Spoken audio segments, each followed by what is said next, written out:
電子レンジで作るパスタは意外と美味しい。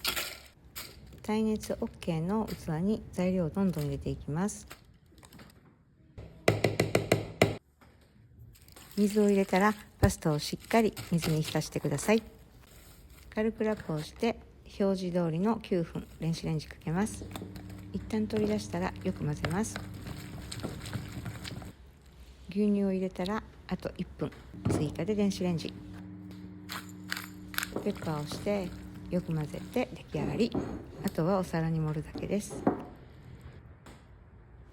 電子レンジでもアルデンテにできてすごく美味しいパスタができます。よかったら作ってみてください。